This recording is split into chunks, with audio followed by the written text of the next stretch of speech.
Everyone, welcome back to my YouTube channel. मैं हूं Raju Rajeev. Today I am going to talk about very important topic. So video को अंत तक देखना, तब आपको पूरी कंसेप्ट समझ में आएगी। So let's get started. आ सको तो आ जाओ, बोल सको तो बोलो, रोक सको तो रोक लो, भूल सको तो उसे भूल जाओ। तो आज मैं इस तरह के हिंदी सेंटेंस को इंग्लिश में कैसे बोला जाता है इसको बताऊंगा। चलिए इसका स्ट्रक्चर देख लेते हैं। सबसे पहले वर्ब का फर्स्ट फॉर्म यूज किया जाएगा, उसके बाद में इफ़ यू कैन का यूज किया जाएगा। क्योंकि ये इम्पेरेटिव सेंटेंस है और इम्पेरेटिव सेंटेंस में सामने वाले के बारे में बात करते हैं, इसलिए इफ़ के बाद में यू का यूज किया जाएगा। चलिए कुछ एग्जाम्पल के थ्रू इसको और अच्छे से समझ लेते हैं।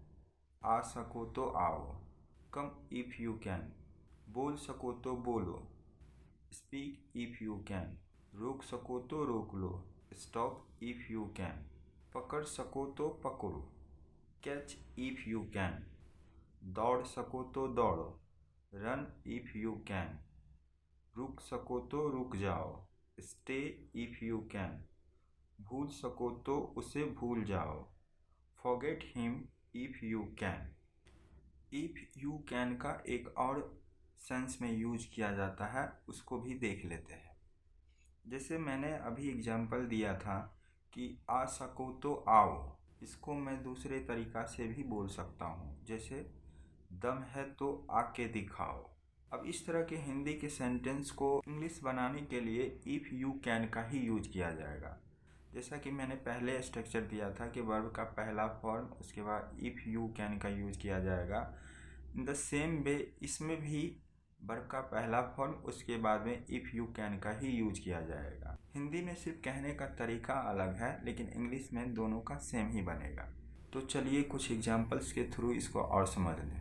दम है तो आके दिखाओ, कम इफ़ यू कैन, दम है तो बोल के दिखाओ, स्पीक इफ़ यू कैन, दम है तो रोक के दिखाओ, स्टॉप इफ़ यू कैन, दम है तो पकड़ के दिखाओ, कैच इफ़ यू कैन, दम है तो जा के दिखाओ या दम है तो जा कर के दिखाओ, गो इफ़ यू कैन, दम है तो रोक के दिखाओ, स्टॉप इफ़ यू कैन, दम है तो दोबारा बोल के दिखाओ, speak again if you can.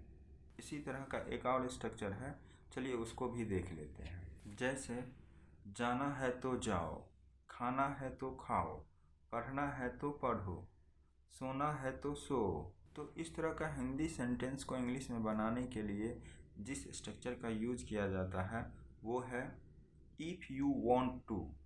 इसके बाद में वर्ब का पहला फॉर्म, उसके बाद देन, उसके बाद में फिर वर्ब का पहला फॉर्म। चलिए इस कंसेप्ट को समझने के लिए कुछ एग्जाम्पल को देख लेते हैं। जैसे पहला सेंटेंस है जाना है तो जाओ, if you want to go then go, खाना है तो खाओ, if you want to eat then eat, पढ़ना है तो पढ़ो, if you want to study then study, सोना है तो सो, if you want to sleep then sleep, देखना है तो देखो, if you want to see then see. That's all for today. Thank you for watching. See you soon in the next video. Till then, take care.